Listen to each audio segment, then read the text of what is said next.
ಆಕಾಶವಾಣಿ ಪ್ರದೇಶ ಸಮಾಚಾರ ಓದುತ್ತಿರುವವರು ಆರತಿ Devashikhamani. Police sub ಇನ್ಸ್ಪೆಕ್ಟರ್ಗಳ 1600 ಹುದ್ದೆಗಳ ನೇಮಕಾತಿಗೆ ಅನುಮತಿ ಕೋರಿ ಆರ್ಥಿಕ ಇಲಾಖೆಗೆ ಪ್ರಸ್ತಾವ ಸಲ್ಲಿಸಲಾಗಿದೆ ಎಂದು ಗೃಹ ಖಾತೆ ಸಚಿವ ಜಿ. ಪರಮೇಶ್ವರ್ ತಿಳಿಸಿದ್ದಾರೆ. ಬೆಳಗಾವಿಯ ಸುವರ್ಣ ವಿಧಾನಸೌಧದಲ್ಲಿ ನಡೆಯುತ್ತಿರುವ ಚಳಿಗಾಲದ ವಿಧಾನಮಂಡಲದ ಅಧಿವೇಶನದಲ್ಲಿ ವಿಧಾನಸಭೆಯ ಪ್ರಶ್ನೋತ್ತರ ಕಲಾಪದಲ್ಲಿ ಶಿವಮೊಗ್ಗ ಶಾಸಕ ಚನ್ನಬಸಪ್ಪ ಅವರ ಚುಕ್ಕೆ ಗುರುತಿನ ಪ್ರಶ್ನೆಗೆ ಉತ್ತರಿಸಿದ ಅವರು, ಈ ಹಿಂದಿದ್ದ ಸರ್ಕಾರದ ಅವಧಿಯಲ್ಲಿ 545 ಪಿಎಸ್ಐ ಹುದ್ದೆಗಳ ನೇಮಕಾತಿ ವಿಚಾರದಲ್ಲಿ ಗೊಂದಲ ಉಂಟಾಗಿ ನೇಮಕಾತಿ ಪ್ರಕ್ರಿಯೆ ಸ್ಥಗಿತಗೊಂಡಿತ್ತು. ಸದ್ಯ ತಮ್ಮ ಸರ್ಕಾರ 947 ಪಿಎಸ್ಐ ಹುದ್ದೆಗಳನ್ನು ಭರ್ತಿ ಮಾಡಿದೆ. ಆಯ್ಕೆಗೊಂಡ ಪ್ರಶಿಕ್ಷಣಾರ್ಥಿ ಪಿಎಸ್ಐಗಳು ತರಬೇತಿ ಪಡೆಯುತ್ತಿದ್ದಾರೆ. ತರಬೇತಿ ಪೂರ್ಣಗೊಂಡ ಬಳಿಕ ಶಿವಮೊಗ್ಗ ಜಿಲ್ಲೆಯಲ್ಲಿ ಖಾಲಿ ಇರುವ 42 ಪಿಎಸ್ಐ ಹುದ್ದೆಗಳ ಪೈಕಿ 32 ಹುದ್ದೆಗಳಿಗೆ ನೇಮಕ ಮಾಡಲಾಗುವುದು ಎಂದು ಸಚಿವ ಜಿ. ಪರಮೇಶ್ವರ್ ಹೇಳಿದರು. ರಾಜ್ಯದಲ್ಲಿ ವಿದ್ಯುತ್ ಕಳ್ಳತನ ಹಾಗೂ ದುರ್ಬಳಕೆ ಪ್ರಕರಣಗಳನ್ನು ಪತ್ತೆ ಹಚ್ಚಿ ನಿಯಮಾನುಸಾರ ಸೂಕ್ತ ಕ್ರಮ ಕೈಗೊಳ್ಳಲು ಜಾಗೃತ ದಳದ ಘಟಕ ರಚಿಸಲಾಗಿದೆ ಎಂದು ಇಂಧನ ಖಾತೆ ಸಚಿವ ಕೆಜೆ ಜಾರ್ಜ್ ತಿಳಿಸಿದ್ದಾರೆ. ವಿಧಾನ ಪರಿಷತ್ನಲ್ಲಿ ಸದಸ್ಯರ ಪ್ರಶ್ನೆಯೊಂದಕ್ಕೆ ಉತ್ತರಿಸಿದ ಸಚಿವರು, ಪೊಲೀಸ್ ಅಧೀಕ್ಷಕರು, ಉಪ ಅಧೀಕ್ಷಕರು ಹಾಗೂ ಇಂಧನ ಇಲಾಖೆ ಕಾರ್ಯನಿರ್ವಾಹಕ ಅಭಿಯಂತರರ ನೇತೃತ್ವದಲ್ಲಿ ಜಾಗೃತ ದಳದ ಘಟಕ ರಚಿಸಲಾಗಿದೆ. ಜಿಲ್ಲಾ ಮಟ್ಟದಲ್ಲಿ ಜಾಗೃತ ದಳ ಘಟಕದಲ್ಲಿ ಪೊಲೀಸ್ ಇನ್ಸ್ಪೆಕ್ಟರ್, ಸಬ್ ಇನ್ಸ್ಪೆಕ್ಟರ್ರೊಂದಿಗೆ ಸಹಾಯಕ ಕಾರ್ಯನಿರ್ವಾಹಕ ಅಭಿಯಂತರರನ್ನು ನಿಯೋಜಿಸಲಾಗಿದೆ ಎಂದರು. ಜಾಗೃತ ದಳ ಕಾಲಕಾಲಕ್ಕೆ ತಪಾಸಣೆ, ಅನಿರೀಕ್ಷಿತ ದಾಳಿ ಕೈಗೊಂಡು ವಿದ್ಯುತ್ ಕಳ್ಳತನ ಹಾಗೂ ದುರ್ಬಳಕೆ ಪ್ರಕರಣಗಳನ್ನು ತಡೆಗಟ್ಟಲು ಕ್ರಮ ಕೈಗೊಳ್ಳುತ್ತಿದೆ ಎಂದು ಸಚಿವ ಜಾರ್ಜ್ ಹೇಳಿದರು. ಗ್ರಾಮೀಣಾಭಿವೃದ್ಧಿ ಮತ್ತು ಪಂಚಾಯತ್ ರಾಜ್ ಇಲಾಖೆಯು ಈಗಾಗಲೇ ಕೆರೆಗಳ ಸರ್ವೆ, ಒತ್ತುವರಿ ತೆರವು ಮತ್ತು ಪುನಶ್ಚೇತನಕ್ಕೆ ಕ್ರಮ ವಹಿಸಿದೆ ಎಂದು ಸಚಿವ ಪ್ರಿಯಾಂಕ ಖರ್ಗೆ ತಿಳಿಸಿದ್ದಾರೆ.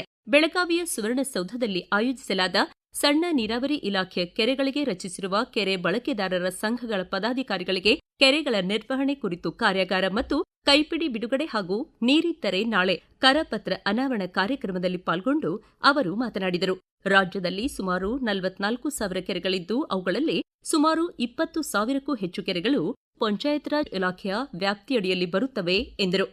ಸ್ವಚ್ಛ ಭಾರತ್ ಅಭಿಯಾನ ಹಿನ್ನೆಲೆ ಬೆಳಗಾವಿಯಲ್ಲಿಂದು ಬೆಳಗ್ಗೆ ಆಯೋಜಿಸಿದ್ದ ಸ್ವಚ್ಛತಾ ಓಟಕ್ಕೆ ಉಪಮುಖ್ಯಮಂತ್ರಿ ಡಿಕೆ ಶಿವಕುಮಾರ್ ಹಸಿರು ನಿಶಾನೆ ತೋರುವುದರ ಮೂಲಕ ಚಾಲನೆ ನೀಡಿದರು. ಬೆಳಗಾವಿಯ ಅಶೋಕ ವೃತ್ತದಿಂದ ಕೋಟೆಕೆರೆವರೆಗೂ 5 ಕಿಲೋಮೀಟರ್ ಓಟದ ಸ್ಪರ್ಧೆ ನಡೆಸಲಾಯಿತು. ಈ ಸಂದರ್ಭದಲ್ಲಿ ಮಾತನಾಡಿದ ಉಪಮುಖ್ಯಮಂತ್ರಿ ಡಿಕೆ ಶಿವಕುಮಾರ್, ಬೆಳಗಾವಿ ನಗರ ಗಿಡ, ಮರ, ಕೆರೆ, ಕೋಟೆಗಳಿಂದ ಕೂಡಿದ ಸುಂದರ ನಗರವಾಗಿದೆ. ನಗರದ ರಸ್ತೆ, ಇನ್ನಿತರೆ ಸ್ಥಳಗಳ ಸ್ವಚ್ಛತೆಯೊಂದಿಗೆ ಸೌಂದರ್ಯ ಕಾಯ್ದುಕೊಳ್ಳುವುದು ಎಲ್ಲರ ಜವಾಬ್ದಾರಿಯಾಗಿದೆ. ಬೆಳಗಾವಿ ನಗರದ ಅಭಿವೃದ್ಧಿಗೆ ಈಗಾಗಲೇ ಅನೇಕ ಯೋಜನೆಗಳ ಮೂಲಕ ಕಾಮಗಾರಿಗಳು ನಡೆಯುತ್ತಿವೆ.